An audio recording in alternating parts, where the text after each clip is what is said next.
So in the book Atomic Habits, James Clear explains that if you want to make a big change in your life, you want to see big improvement, you have to quit focusing so much on the goal itself, which is not what we usually hear. I've listened to a lot of motivational stuff, whatever you want to call it. One thing is that you have to have the big picture in mind. And he's not saying to let go of that, but in some sense you do have to let go of it. So what he says is it's difficult when you're focused on that big change to stay motivated. That's been my experience too. My entire life, at least since I was, 16 or 17, I've wanted to do big things.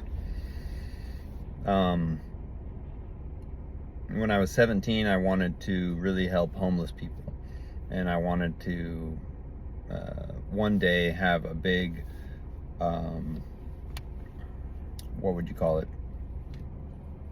Well, a big place where they could live, where they could be educated, where they could be helped to get off of drugs and move forward in their life.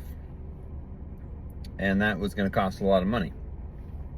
And in my mind, I needed to make enough money myself to be able to either fund it, or I guess I was thinking that I would need to have, be that kind of successful person who's bringing in a lot of capital, maybe just to have the right connections in order to make something like that work. But anyway, I've always had big goals, and they've always been kind of outside of my current ability to even approach, let's say.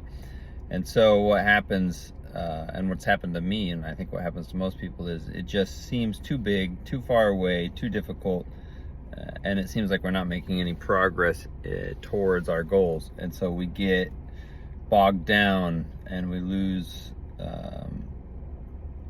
interest in some ways, because it just seems like we're not going to make it and it's too much work. So let's just take a break and do something else. And in the end, after years or decades of not making any progress, you kind of just give up, right?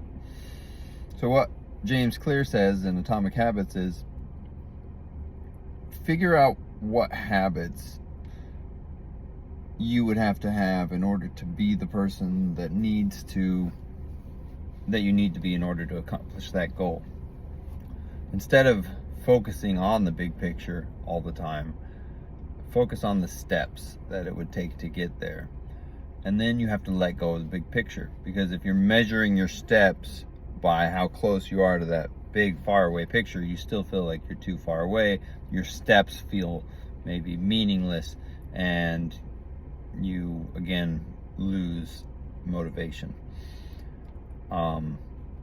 He says fall in love with the process. So he also explains that you have your big goal, and that's the farthest thing from where you're at right now, the hardest thing to approach. But underneath that, what it would take to support that big goal anyway are the habits that you need to have.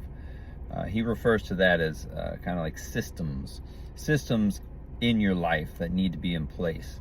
Habits that you've adopted that have become so routine that they're part of your daily systems. They're part of your daily routine.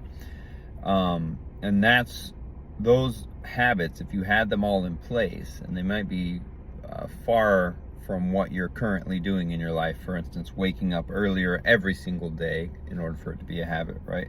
Keeping your house or your room clean and organized every day. Maybe journaling every single day, reading every day, and doing these things so habitually that they just become part of who you are. Underneath those habits, though, there's what defines you, what you believe about yourself. And you have to change what you believe about yourself in order to adopt those habits. Otherwise, because if you don't think of yourself as a reader, then you're not going to read